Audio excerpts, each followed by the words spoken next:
Hello friends, मी श्रद्धा तुमचं छोट्याशा ब्लॉगमध्ये स्वागत करते. तर इथे सकाळची लगबग चालू आहे आणि तुम्हाला तर माहिती आहे आता दिवाळी सीझन चालू आहे. त्याच्यामुळं बरेचसं काही कामं करायचे. तर ते काय करायचे ते पुढे मी तुमच्यासोबत शेअर करते.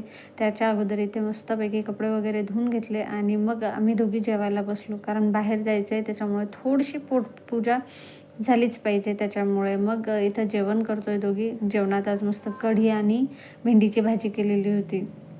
त्याच्यानंतर लगेचच स्वतःचं आवरायला घेतलं, कारण बाहेर जायचं आहे शॉपिंगसाठी आणि अजून एक काम करायचं आहे. ते काय करायचं ते पुढे सांगते मी तुम्हाला.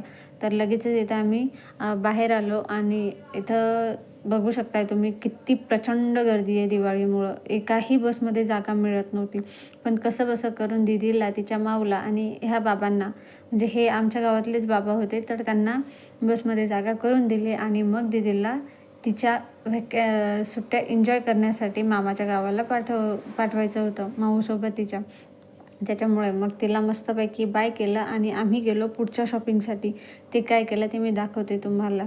तर इथे आम्ही गेलो होतो शॉपिंगसाठी. तिथून मग मी एक चूल, छोटीशी तुळशी वृंदावन आणि 2 जाते आणले.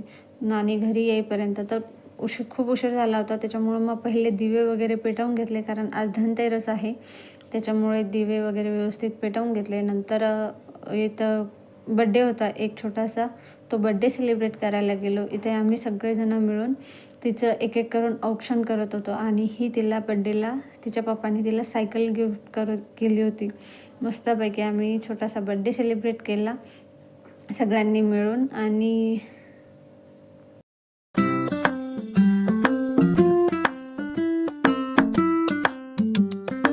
ती तिची छोटीशी बहीण आहे, तर तिचं खूप चालू होतं. आणि ही टोपी ना एवढी, म्हणजे जे पण तिचं औक्षण करत होते त्यांच्या सगळ्यांच्या हाताला लागत होती, कारण ती खूप टोकदार होती आणि खूप उंच होती त्याच्यामुळे.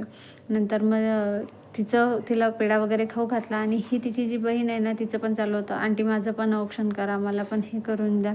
मग तिचं पण थोडंसं औक्षण वगैरे केलं आणि तिला पण पेढा खायला दिला. त्याच्यानंतर काही फोटोज क्लिक केले आणि मग जेवण वगैरे केलं आणि असा संपला आजचा दिवस. थँक्यू.